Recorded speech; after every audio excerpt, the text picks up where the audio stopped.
opportunity to interview Reverend Doctor, actually, Gerald Bray. You're from England, and you're an accomplished writer, and I've certainly read many of your pieces, and we have an opportunity here to talk about some specific things, including the Nicene Creed, as in North America, we have just started the first couple drafts of our own prayer book, and we have in there the Eucharist, Rite 1 and 2, and we have decided, or the College of Bishops or the drafting group, whomever has decided that we're going to leave out the Filioque. In your understanding of Anglicanism, and especially in light of Article 8, is this a good way to go for ecumenical reasons? Well, I suspect the reason why they want to drop the Filioque clause, which is the bit about, and from the Son, that the Holy Spirit proceeds from the Son as well as from the Father, is a well-intentioned gesture towards the Eastern Orthodox churches, which don't, have that in their version of the Creed. And there is some substance in the argument that it was introduced in dubious circumstances, one might say. There is some substance in that argument. I think the difficulty is that it doesn't achieve anything. Because on the one hand, the Eastern Orthodox Church will not be particularly impressed with this. The reason being that they see church relationships as a package. It's not a negotiation. Well, we'll drop this if you add that kind of thing. You either take the whole thing or you don't. And so they would look at this and say, well, you drop one particular aspect of it. Well, that's very nice, but that doesn't really change anything as far as they're concerned, because there are a whole lot of other things that would come in and be barriers to church union. That's from their side.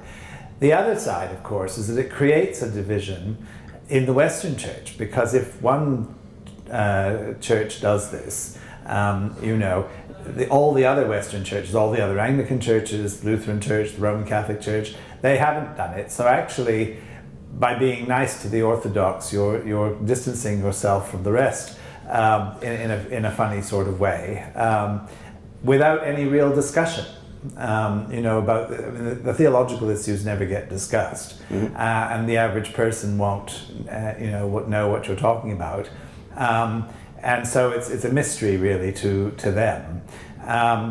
It's a very difficult problem. I can see the why people would be motivated in this direction, but I think this kind of thing is best left to a general consensus.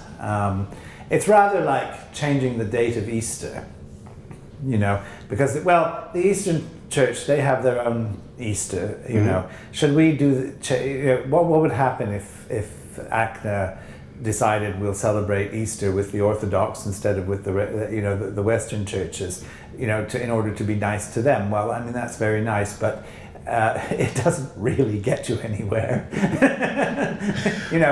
I don't want to trivialize the issue, but I think you have to see that there are more dimensions to this. It's not a simple matter that can be decided by one church acting on its own, independently of the rest. I don't think that's the good way forward. Well, the bar has always been set high.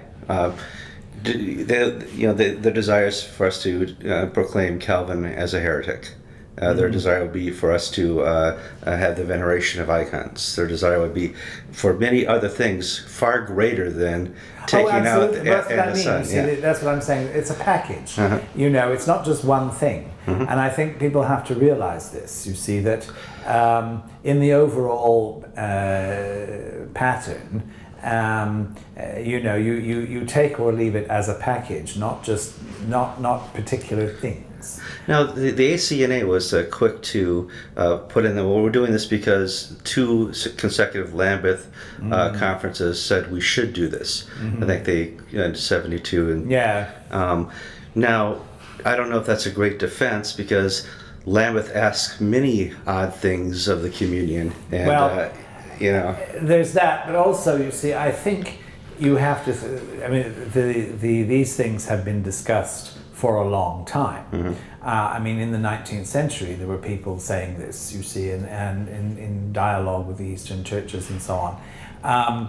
And the value of Lambeth saying something like that is that if there's a consensus across the churches as a whole, the Anglican Communion can say, well, we're on board with that. We're happy to go along. That's not the same thing as doing it yourself. I think there's a willingness to do it sort of in concert with others is one thing. Sort of going off on your own and just doing it. It actually creates division, and particularly from the Orthodox point of view, because you see they don't accept that an individual church. The Orthodox Church is a confederation of different, Greek, Bulgarian, Romanian, Russian, and so on, and they wouldn't accept that, say, the Russian Church or the Greek Church or whatever should act on its own, against the others. So. The way they would read it, you see, they would simply say, well, how can you do this? How can you get away with this? I mean, aren't you part of your own church? And of course, the question then comes up, well, if you can do this, what else can you do? I mean, there's no guarantee that you won't do something else to keep somebody else happy.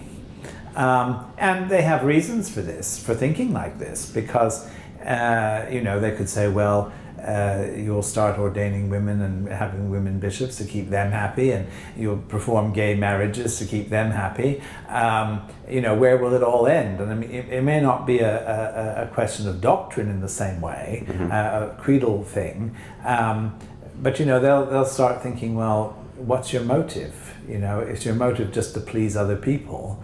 And who are you? Where will you stop? It sends a message that may not be the message that the sender wants to send. They don't see the implications. It would be my feeling. Now, you're a good Brit. You're from jolly old England, and you have a new Archbishop of Canterbury, who's a good acquaintance of yours. Yes. Good choice for England and the Anglican Communion? Yes, choice is perhaps a difficult word to use, of course, the Church of England, because who chooses? He's officially elected, of course, but, it's much more an in-house kind of thing. It's not a conclave. No. The average person doesn't get much say in what goes on.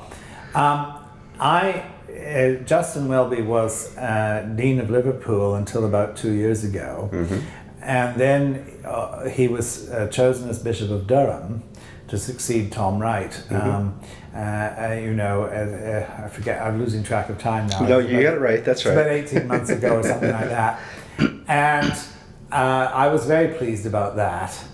And when the Archbishop of Canterbury, Rowan Williams, announced that he was leaving, I thought, oh, wouldn't it be wonderful if Justin could be made Archbishop of Canterbury? But he hasn't been at Durham long enough.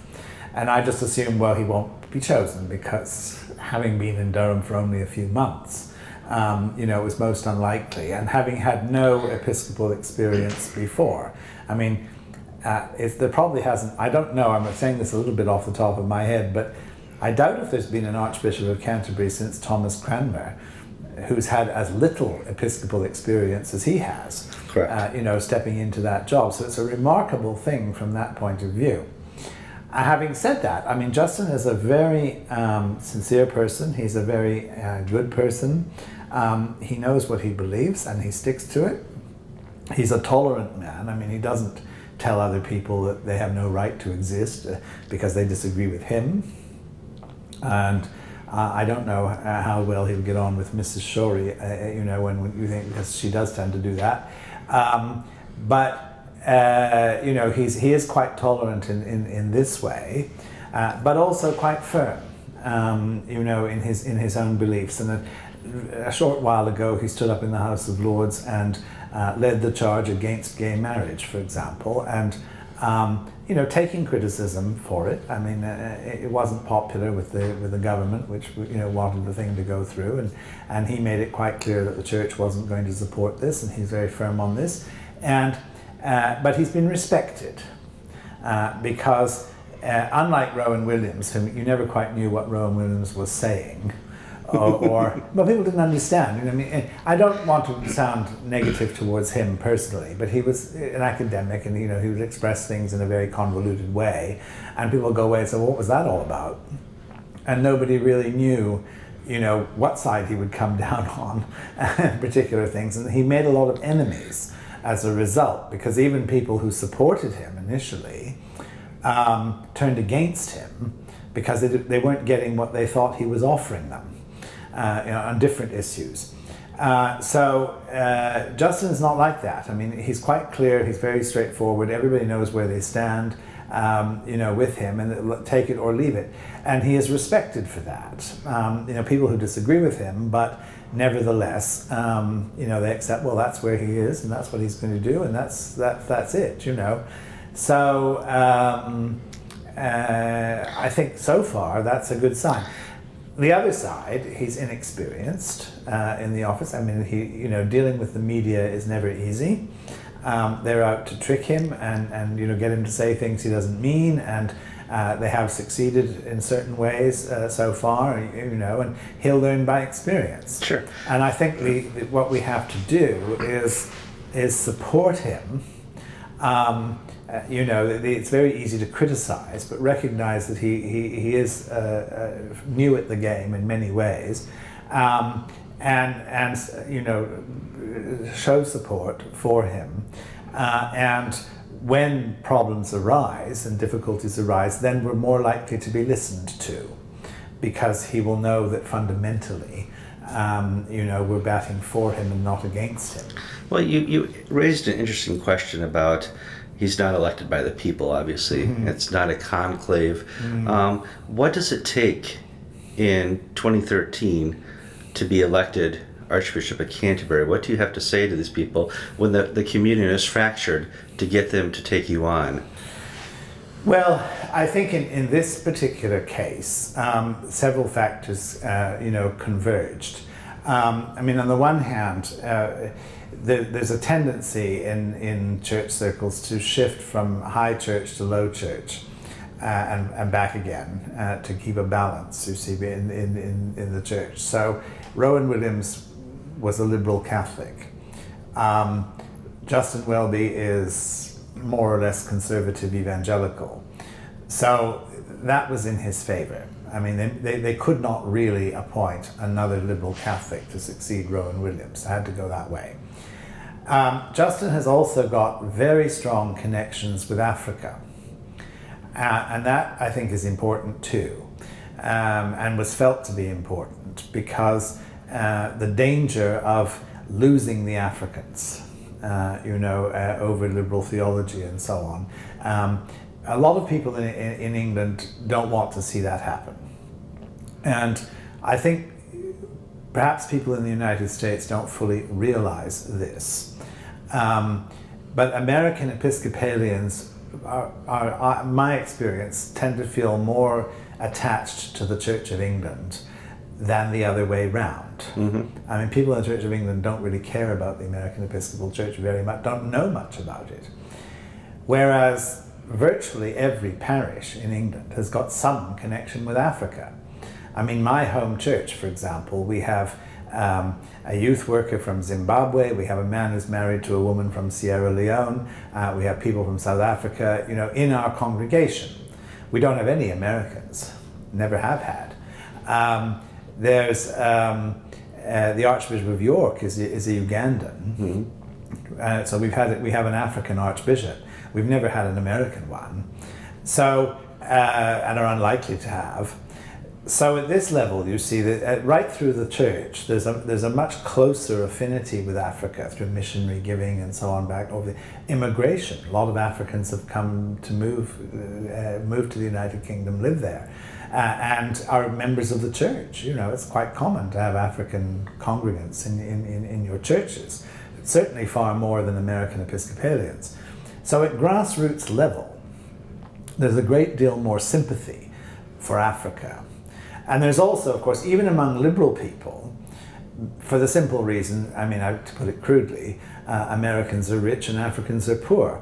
So if social gospel is what you're into, and the choice is between helping starving, Africans in Kenya or somewhere, versus sort of affluent New Yorkers, who are you going to go for? So there's several different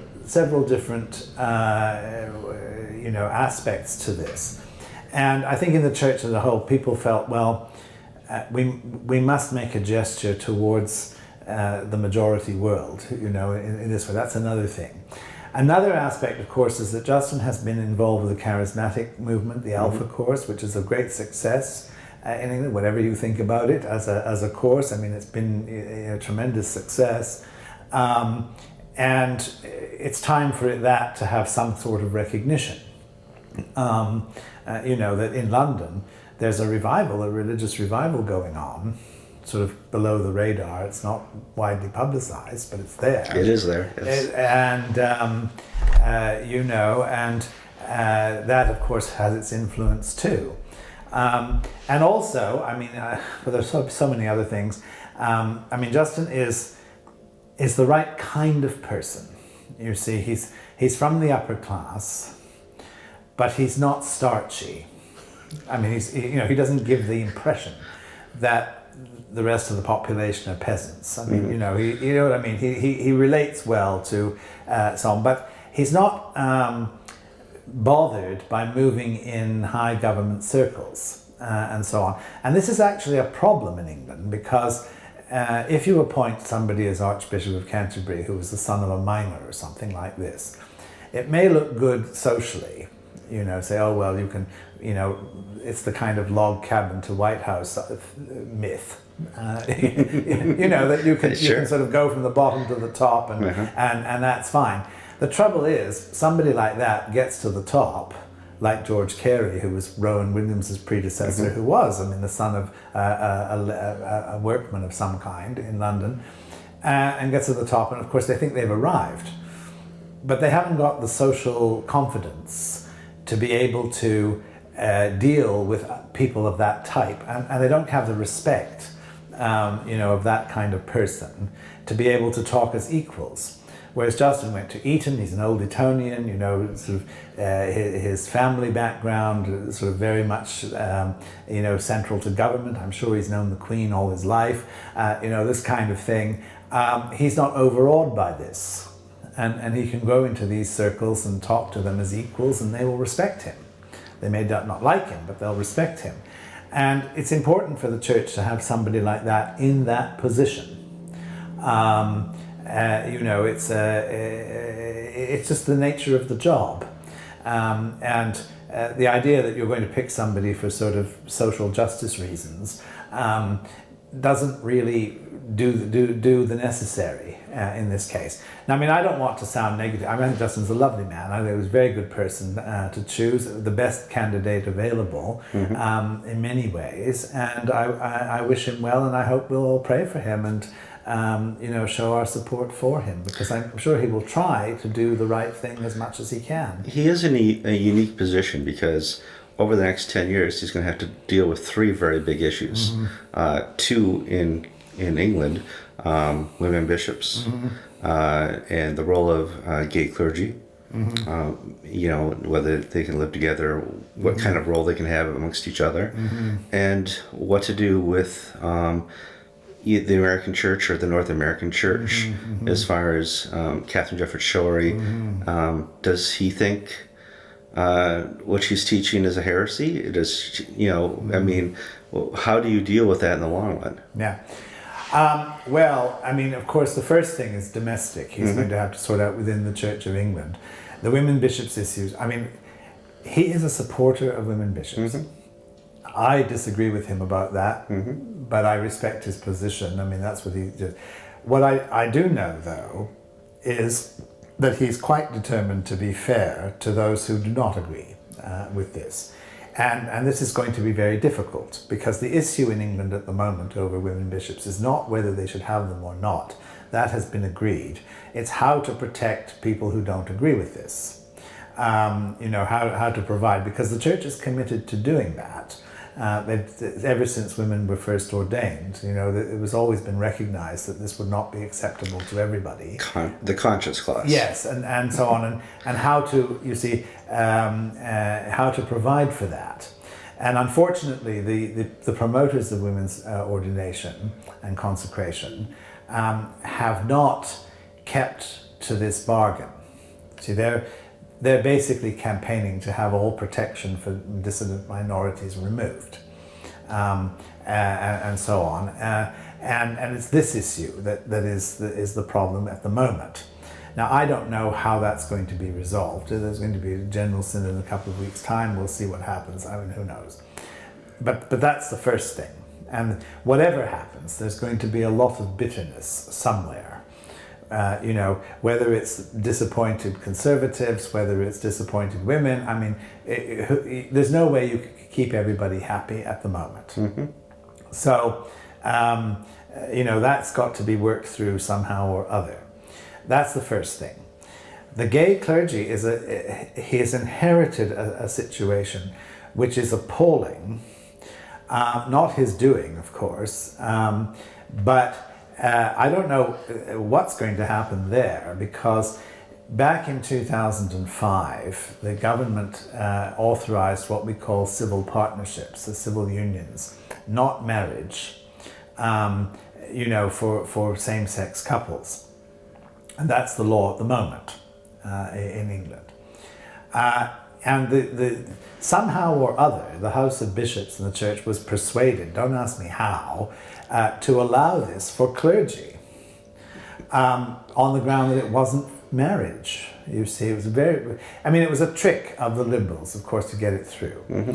And so there are clergymen in the Church of England who are in civil partnerships, sometimes with another clergyman,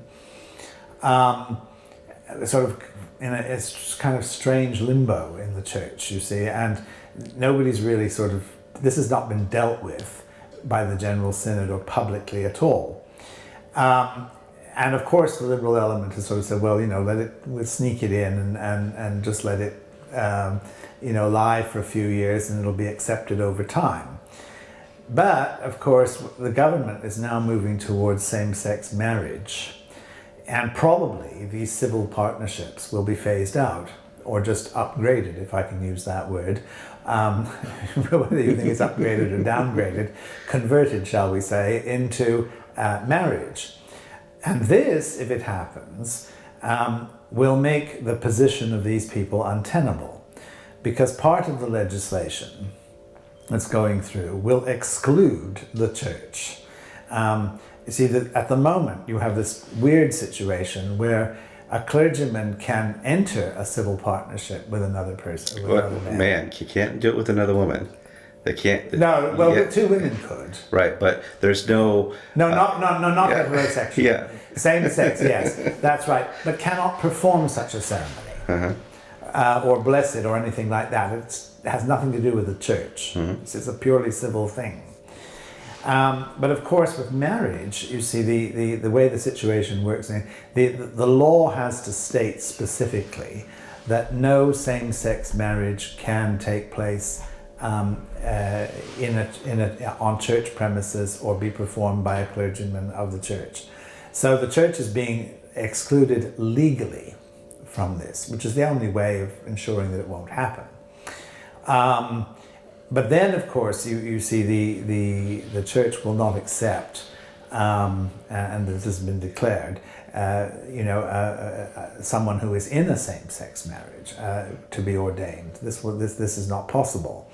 So, if these civil partnerships are converted into marriages and so on, the people who are involved, who are currently ordained, presumably will have to resign or something. They may fudge it in some way or other, sort of saying, well, just let them continue because they're there already, but we won't have any new ones. Something, who knows, something like that. But it's going to be a very difficult, it's going to be a situation that will have to be resolved. And I don't think the Archbishop, of course, is against the whole thing, as are most of the bishops. So I don't think there'll be any problem there, and they'll just be implementing, what has been decided by the state in effect. So that may be okay, in a way. I mean, we wait and see on that. I mean, I put it like this: I don't know that the personal opinion of the Archbishop will necessarily play very much role. When it comes to dealing with the American church or things like this, that's a whole other issue. Because as we've discovered, yes. Yes, that's completely different, because that is really a question of inter-church relations, you see, and again, to some extent, this is governed by law in England, so that no overseas clergyman or of any church, not just the American church, but any Anglican church can just turn up in England and start celebrating or being you have to get a license, a faculty as it's called, from the Archbishop of Canterbury in order to do this, and you are not integrated into the Church of England. You see, I, as a priest of the Church of England, I can go anywhere in the world and I'm still regarded by the Church of England as one of them. If I come to the United States and start ministering here, that doesn't make any difference to my standing in England. Right. Because I've been ordained there to start off with. On the other hand, if an American goes to England and gets permission to minister there, when that American leaves, his relation to the Church of England ceases. He's not integrated into the system, shall we say. So that's at one level, the personal level, the individual level. Correct. And it means, for example, that when Mrs. Shorey came to England a couple of years ago, she could not present herself as a bishop, because the Church of England doesn't have women bishops. And so the fact that she was the presiding bishop of the Episcopal Church of the USA has no standing in English law.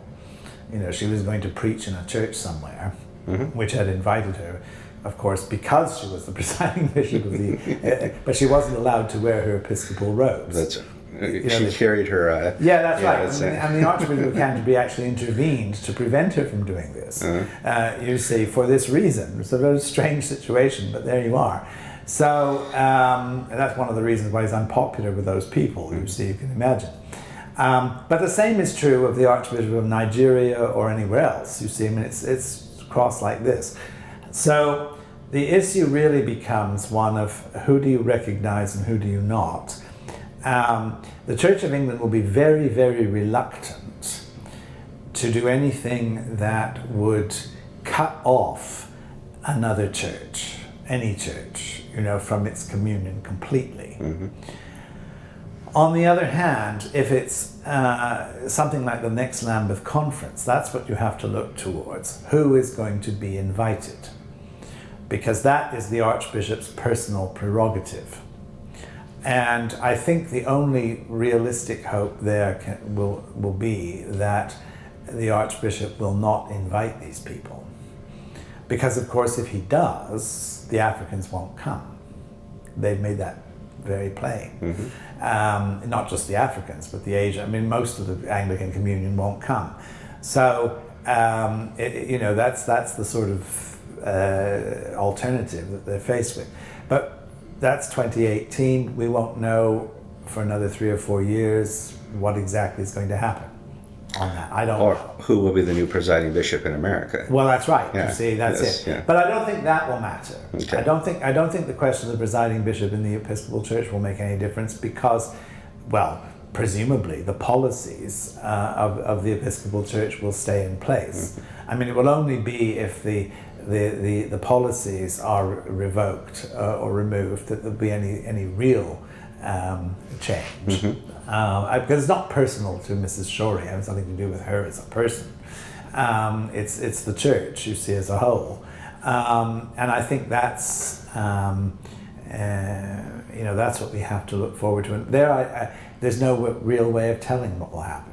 But there'll probably be some serious infighting at Lambeth Palace over that.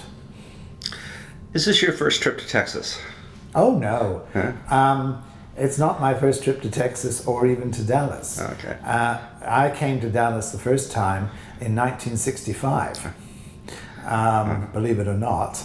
And I was traveling through from California east and on a Greyhound bus, and it turned up in Dallas, and that was my, and of course at that time Dallas had a very bad reputation because it wasn't long since President Kennedy had been shot, and everybody thought, oh dear, you don't want to go there, you might get shot.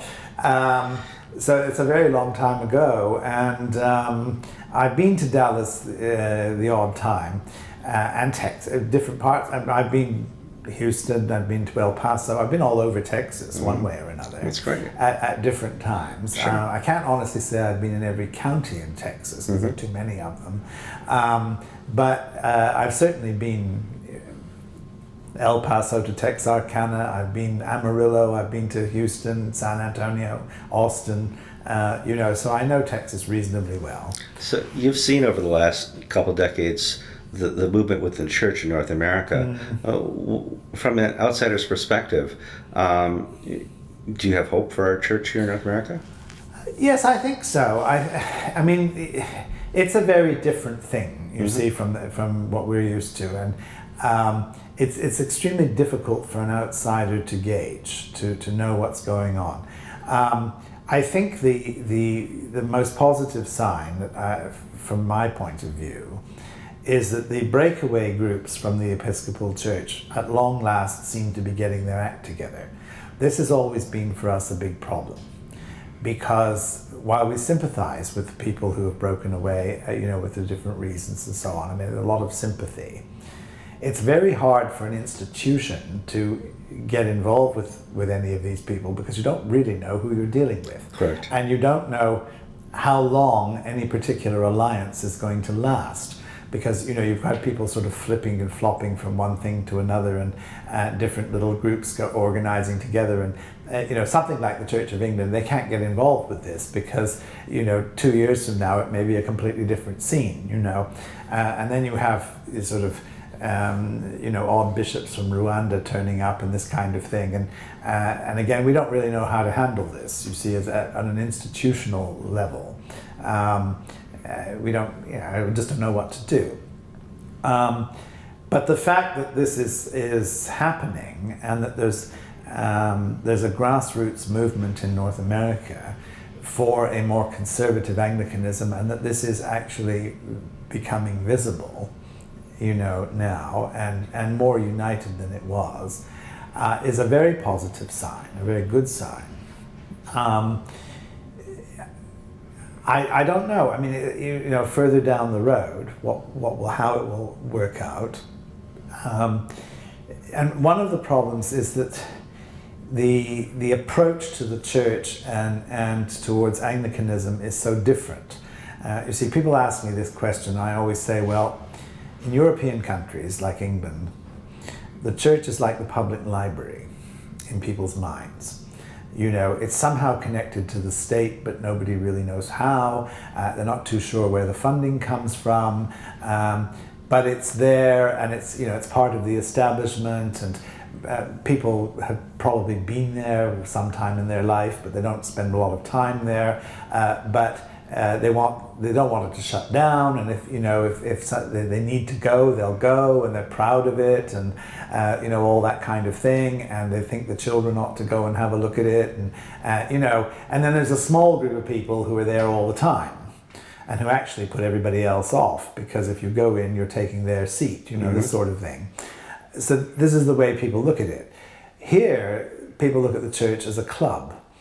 You get together and you have your Anglican club or your Presbyterian club, or it's more like Rotary and Kiwanis than anything else. I mean, from a sociological point of view, and people just choose the kind of club they want, and they join and they support it because they're members, and they're more conscious of it.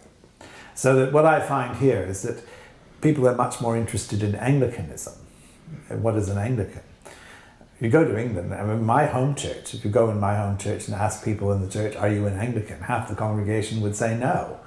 They'd say, no, we're Church of England. What's an Anglican? These words are not used in the same way. That consciousness is not there. And so it's very hard to gauge, and I'm not saying our way is superior. It certainly isn't. I mean, and sometimes you wish people, were more conscious of what they're supposed to believe, and so on. So that's, and don't to take what I'm saying as a criticism. It's just a different approach, and I think one of the things that has, impressed itself on my mind here is that. People in the Anglican world are having to come to terms with what they really believe, and is it worth carrying on? If the sort of main denomination that has carried this label for 200 years or whatever, is falling apart, is it worth preserving something? And the fact that a sufficiently large number of people think it is, has got to be a healthy sign, I think. Mm-hmm. But it will take a generation before we really know what the effects are. I want to thank you for your time. You were very generous. And, Thank you. It's wonderful to speak to you and finally meet you, the writer of all the papers I read. So. Well, thank you very much. It's very kind of you. All right, thank you. All right.